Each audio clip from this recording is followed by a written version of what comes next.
Hey guys, welcome back and thank you for joining me on this loving me journey. I hope you were able to get something out of the loving me journey bully part one. I was sharing my experience with that, and um, hopefully, if if you can't relate, you got something out of it. So, today I will be talking to you all about the effects of it all, the effects of being bullied and how it has affected me over the years and to this day.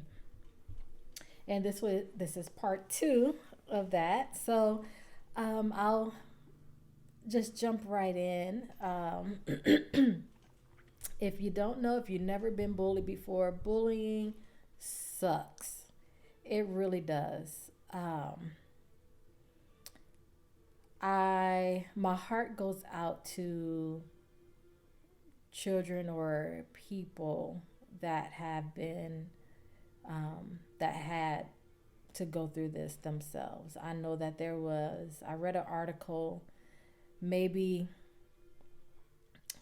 maybe over 5 years ago now, where a 10-year-old little girl committed suicide because she was being bullied. And man, it broke my heart to see that this child felt like that was the answer to the problem that she was facing. And I thought to myself, man, that could have easily been me. It may not have been to the degree that she was being bullied. I don't know. The article really didn't go into the details of how they were bullying her, but it still sucks. It still hurts, right? It's no fun, especially for the victim. Um, and so yeah, it's if you know someone um, that does it, or if you know someone that is being bullied, help them, reach out to them. They may appear strong, because I know that I appeared strong. I appeared to be, I guess, normal in my behavior. But I found out that I wasn't, honestly. I found out that it affected me in more ways than I realized. And most of that revelation didn't come until I was, in my 20s and 30s. And so here I'm going to talk about the effects of it all, what it has done to me personally. And yeah, I'll do my best to be as transparent as I can be. I It is not my intention to be surface level with these, but as I stated before in my previous video, I'm not naturally an emotional person, as far as, tears and all that. I would like to be, and I can be, but more like if it's, not in front of people, I'll put it that way. And so there's a mechanism that kicks in whenever emotions arise in me, and I, without even trying, can shut it down, the tears. So even if I was going to cry, it's a great possibility that the mechanism will kick in and I'll shut it down. I don't try to do it. Actually, I'm working on, not allowing that mechanism to take place, but that's more of a psychological thing, and that's probably a little deeper than what I can, I don't know do. So anyway, again, let's get into it. The effects of it all, and I actually had to take some notes, because when I was thinking about this process, or just talking off the cuff, I was just kind of all over the place. So I took the time to really think about this and jot down some thoughts that I had. So when I talk about this, I'm not just going to focus on the negative. I'm also going to focus on the positive, because being bullied can bring out some things in you that you know you probably didn't realize was there, right? So here we go, and I'm going to be kind of reading my notes here. Um, how it how I seen myself and my self esteem. That's the first thing that I have there, and that was probably the obviously when you're getting bullied and you're being made fun of and constantly negative remarks thrown at you and you're made to feel like the scum of the earth, naturally so, your self-esteem is going to go down. And and with me, my self-esteem, i'll just I'll talk about this particular thing. Beauty was a thing for me. Now, outside of what I was going through at school, I was always told how beautiful I am. That, my dimples are, probably the highlight of my features. And so I was always told, from birth how beautiful I am. But with all that negativity that I was getting from school, I stopped believing it to the point, and even to this day, I won't look in the mirror very much. Um, and it's not because I think I'm ugly, I guess, or I don't know what the proper term is, but because I don't feel that way, but I will critique myself hard, and I just I don't get into the mirror. I don't. I'll look at it for at the beginning of the day when I'm getting ready for the day or whatnot. But after that, I rarely look into the mirror. If I'm going to the bathroom, I'm looking down, I'm washing my hands, get done, dry, and I'm out. I won't take the time to, look in the mirror and see what needs to be fixed or whatever. I will say that I am trying to be a little bit more intentional about that, because I know it's a self esteem thing, and because I've done it and behaved that way for so long, now it's almost just out of habit not to do it. Like I said, it's not that I feel ugly or not that I think that I'm not attractive. Um, it's just that part of me has been damaged, I guess. So I don't take the time to look in the mirror and look at me. And a lot of it, and the other part of that is because when I would look at me, I could see the broken me. I could see that little girl that, was hurt. I could see the Nicole that isn't really confident in herself. I can see what no one else sees, right? It's, like the Michael Jackson song, The Man in the Mirror. Well, I could see her, and I didn't like it. I didn't like that when I looked at myself, I didn't see this confident version of myself. Even in pictures, that's part of the reason why I don't like taking pictures to this day, is I can see the damaged little girl, I guess, the broken little girl, the hurt little girl. So I can see, yeah, I see her. I don't see the healed version of me. I don't see the whole version of me. And it doesn't feel good to see that. It actually, if I can be honest, it hurt to not be able to look at myself and, you know, feel I don't know, like I'm somebody. That's probably a bad description, but I think you get the point. So it greatly affected my self esteem for a long time. There was a I didn't like anything about myself because of how badly I was made fun of.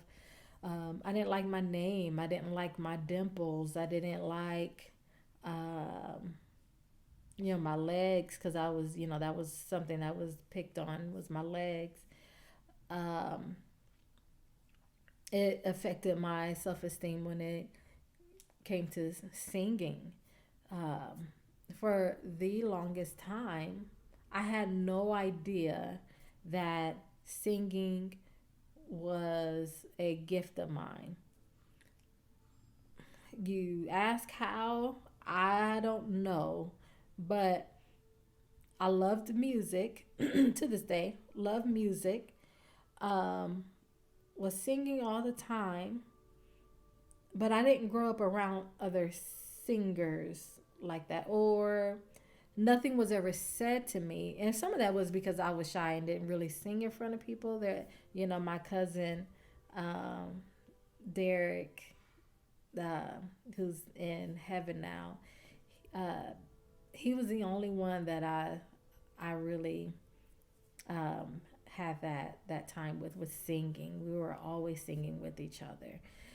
But he was the only one I would do that with. So he, obviously I did it well enough because he is a singer, or was a singer, is a singer. And I obviously did it well enough for him to always do it with me, or, we were always harmonizing and stuff like that. But it never dawned on me that this was a gift of mine. Um, I didn't realize it until some years later, and I'll tell that story with another topic. But it wasn't until some years later where I'm like, this makes sense. But yeah, I was never told, oh, Nicole, you can sing. Not that I was looking for that, but it's just nobody made it known to me, so I didn't realize that I actually sound good singing, or the gift was there. I put it that way. It wasn't like I was blowing or anything like that. Don't misunderstand me. But the basic qualities for singing, it was there. um and so, but I was a part of, I grew up in church, so I was singing in the choir all the time. Even singing in the choir, I still had no idea. Singing on the praise team, I had no idea. um I just knew I was able to execute certain things like harmonizing. I know for a fact that you don't have to have the most beautiful voice to be able to harmonize. I know there's a lot of singers out, or people out there that that um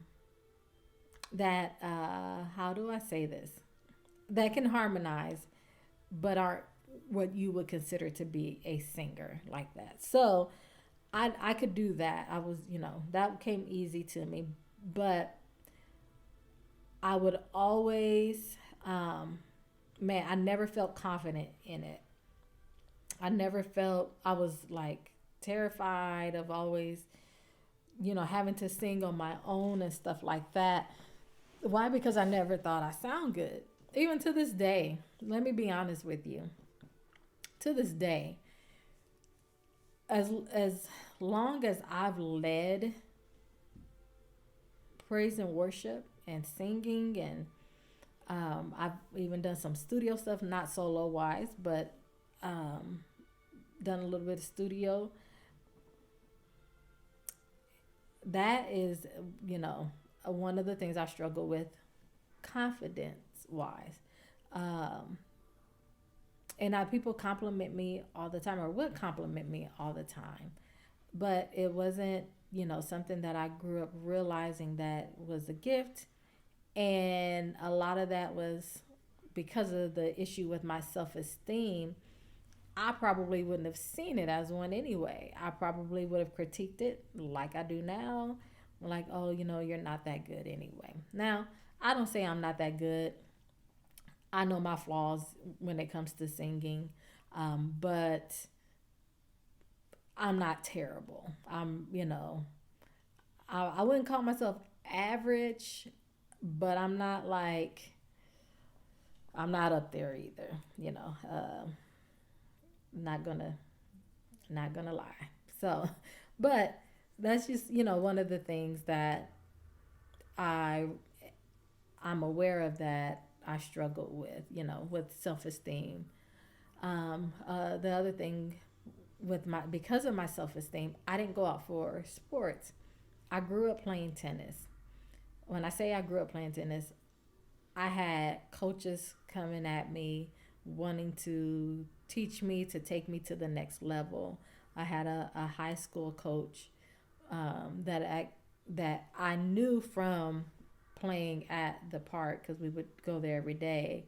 Um, that once I entered into high school, he was trying to get me on the team, but because of my self esteem, I wouldn't do it. And man, I regret it to this day, because that was a love of mine. That was a true love of mine. And I look back at it and I'm just like, you know, honestly, I don't even know what to think besides just having regret that I allowed those words to really dictate decisions of mine, decisions that would have, you know, been great for me. I loved tennis. I would say I love it to this day, but I don't play it anymore. Uh, but man, I gave up, or I did not pursue a dream because of how I felt. You know, because of my self esteem. And there was a couple of other things that I was good at. I was naturally athletic, so there was a couple of other sports that I could have gone out and tried out for, and I know I would have made the team, but my self esteem wasn't there. So bullying can be a self esteem destroyer, and I think that kind of goes without saying. But um, man, it sucks. It sucks and it hurts. Like I know that looking back, how how much that hurt me, because I didn't understand why. I couldn't grasp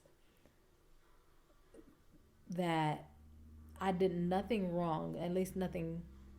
Yeah, I peed on myself, but this did not justify you treating me like crap for the years that you did. I understand that, we were children, whatever, but um yeah, it hurt. It really did. And even just saying that now, I can just kind of feel the pain in my heart behind it. Um but this is why we're going on this journey for healing, right? For wholeness. So those are a few things that I know that um, specifically with my self-esteem, how it has affected me. So moving on, um, I thoughts of suicide because I didn't feel valuable. Yeah, true story. I actually had thoughts. I um, never went as far as planning anything out, or you know trying to do it. I never took it that far, but the thoughts did enter my mind. because I didn't feel important. I didn't feel valuable. Like I said, uh, yeah, it just makes you feel like crap. That's the best way I can put it. It doesn't feel good to just be, constantly told something negative about yourself. That's not even true, mind you. But it, so yeah, I felt devalued. And after a while, like those thoughts, to be honest with you, didn't come until way later. Um, yeah, I think the first time was middle schools when I felt it. Because I was doing so terrible in school and I couldn't figure out like why am I doing this terrible? Why don't I care? Why can't I get this together? And I hated feeling that way. I was always, getting in trouble with my mom about my grades and middle school. Probably it was shortly after I left. My previous school where I was getting bullied. So, that I guess that stuff was still kind of fresh on me. But yeah, that's how I felt. I had that thought. And it came a couple times. But thanks be to God, he kept me. Um, Academically, as I said before, I had all F's starting in the third grade and all the way up into the 10th grade. And really what finally got me to get my life together basically is because I didn't want to re I wanted to graduate on time. I did not want to have to come back to be a repeat senior is what I called it. So it affected me academically because I no longer thought I was smart. Even though, as from what I can recall, he never said anything about, you know, me being dumb or called me stupid or anything like that, from what I can recall. But yet, because of the negative words that was always fed to me, that's how I felt. It just basically everything in me just shut down. So I stopped trying in school. I stopped giving, an effort. There were some things that I enjoyed, like anything that was competitive. So if we had to race to do our times table, I was on it because it was competitive, right? And I knew my times table. But give me a regular test, I was failing the test. So after a while, I didn't think I could comprehend anything. I thought I was terrible at reading. Um, yeah, man, all F's. Boy, I'm glad that they don't file that. I hope they don't keep that information on file because, boy, that was, yeah, terrible. But after I, decided to get my life together and I actually started doing well, I realized that I was smart. And then, then I started realizing other things about myself. And then I started realizing other things about myself. So that is no longer an issue for me, but that was greatly affected. Uh, what else do I have here? Developing and maintaining relationships. So obviously, um, making friends is probably not something that I like to do. I want it, I desire it, and I always have, but also because of what I went through, I've always been a loner because of it. So I thank God for the one, my best friend, who took a chance on me. But that, outside of her, I really don't, and I have other friends. But we never, those friends that I do have, we haven't maintained a relationship. So these are people, when I say my friends, I don't talk to them. I don't call them, like that, vice versa. Um, We don't check up on each other. We don't do anything like that. So, yeah, that's, I guess it's been affected mainly because of my friendship with, my childhood best friend. Um, it's a confidence thing. It's a self esteem thing. Like, are you going to notice flaws about me? Which naturally, so you are, right? But I, it's an uncomfortable, more of an uncomfortable situation for me than I guess the normal person. And I see it a lot of times that even people my age, like, how do we make friends? How do you do this? So I guess I'm not the only one, obviously, but I know that my issue stems from what I went through. So developing and maintaining friendships, that's, you know, um, that's kind of a hard one for me. It takes a lot, I think, to for me to be comfortable with you, and but yet make it known you can be comfortable with me all day long, right? So we're still working through it. Pray for me. Um, Social anxiety, social interaction. So being around new people, especially a group of new people, on the inside, I am screaming, I am running, I am like just yelling, get me out of here, get me out of here, get me out of here. I can feel my heart racing. Um, I just, I shut down sort of. Um, I want to disappear. I don't like it, mainly because to me, one, I'm like, I don't know how to I don't know how to relate to you. I don't know what to say to you. I don't like starting. I'm not a conversation starter like that.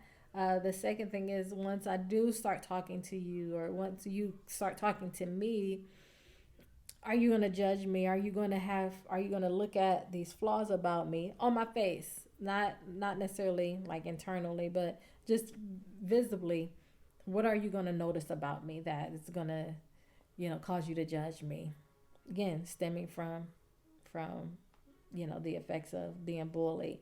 And so I and the other part is I just don't feel confident around other people. Um, and just kind of processing that. That's what I feel. I feel very little. Um, I don't feel confident. I don't feel like I fit in with people. Even though everyone, a lot of people could be going through the exact same thing that I'm going through, but that's what I feel. So being around other people, being around a group of people doesn't feel comfortable, but because I'm working on it, I intentionally make myself do it. I don't always like it. Sometimes I do, sometimes I don't. It's not every time I will, but I will force myself to say yes, you're going to do this and you're going to be okay. So I do challenge myself a lot to overcome that specific thing. Isolation. Yes, I naturally isolate, especially when something is troubling me, or I feel like I am in like a bad situation with another person. I'll pull back and I'll isolate. Uh, yeah, that's and I think some of that is because I don't want to confront the situation. I'm not sure. I haven't really processed it fully, but I do know that is something that I do stemming from being bullied is I will isolate, I'll shut down. From what I can gather, and with the thoughts that are coming across my mind now, is then when all that stuff was taking place, I had nowhere to go. I had nowhere to run. I basically just had to stay there and take it. And so internally, I will isolate. I just, shut down, I guess. So now that I'm older, I physically do it. So that's the best way I can describe the isolation piece. So those are a few of the things that I jotted down that has affected me negatively with being bullied. So now I'm going to transition to more of the positive side. And the first thing I have is I accept people the way they are, no judgment. So you can be the weirdest person. No, you can be identified as the weirdest person on earth. It doesn't matter to me. I'm still going to treat you like you're weird, but I'm going to accept your weirdness. I accept you as you are. No judgment, because why? I know what that feels like. I know what that felt like. So I don't want you to feel what I felt with me, if that makes sense. So uh, that's the first one. I value loyalty and trust. So that is big for me. And that's what you'll get from me, loyalty and trust. So when I love hard. And I want to I want to put all of me into it immediately, even though I don't really quite know how to do it properly, I guess. But that's I want to give you all of me, you're gonna get the loyal me. You're gonna get you can trust me. You're gonna get my listening ears. You're gonna get that from me. That's I value friendship because I didn't have that growing up. So now, it's important to me. It's important that you know that I love you. It's important to me that you know that I'm here for you no matter what, to the best of my ability. Um, I can't stand to watch other people being bullied. I can't. Um, Obviously, it's a trigger. And it's not a trigger in the sense that I'll go shut down. It's a trigger like, oh no, because I didn't stand up for myself, I'm not going to allow you to not stand up for yourself. Um, you need to fight because I know the effects of this. So you need to fight for yourself as much as you can. It's not easy at all, and it feels impossible. But yeah, it's just, I know the effects of it, and you have to do your best to not believe the words that they are saying, or you have to do your best to not believe how they're making you feel. Um, it's just, you know, that's the best way I can describe it. But my heart, like I said at the beginning, my heart goes out to people that have to deal with this, um, because it sucks, and I know, mentally how it is taxing, and especially on a child. Like I said, I didn't understand it. I could not wrap my mind around the why. Besides, you're just being a jerk who happens to be a child. Um, so I'll if you can't stand up, I'll stand up for you. Basically, I love to encourage people and build people up. Man, that's probably the highlight of my life. That I get so much joy out of making people feel good. Um, I get so much joy encouraging you, um, making you believe again. That is a highlight of my life. And when when I see people make those steps to love themselves or to make their situation better, because God used me to speak to them, it does my heart so good, because I know I wasn't always encouraged, and this is, no blame to anyone, but I wasn't always encouraged, because a lot of times I kept things to myself. I didn't share, my really what I was going through with anybody. So I didn't have anybody there to really build me up and lift me up like that. So um, looking back, I wish I had, but that's neither here nor there now. But yes, I get, I enjoy encouraging you. I enjoy building you up. I enjoy edifying you and lifting you up. That is probably, like I said, that is my favorite thing to do. That is a gift, a God-given gift of mine. And so that is, that's what I love. And so actually, you guys, if you can tell, I almost teared up on that one. So obviously that is a that is near and dear to my heart. Um, Building up broken people. So so yeah, that's all that I have. Um, again, hope that you get something out of it. Please like, please comment, if this was encouraging in some type of way, um, or whatever you would like to say. I'm okay with that. If I don't like what you say, I'll just either delete it or ignore you.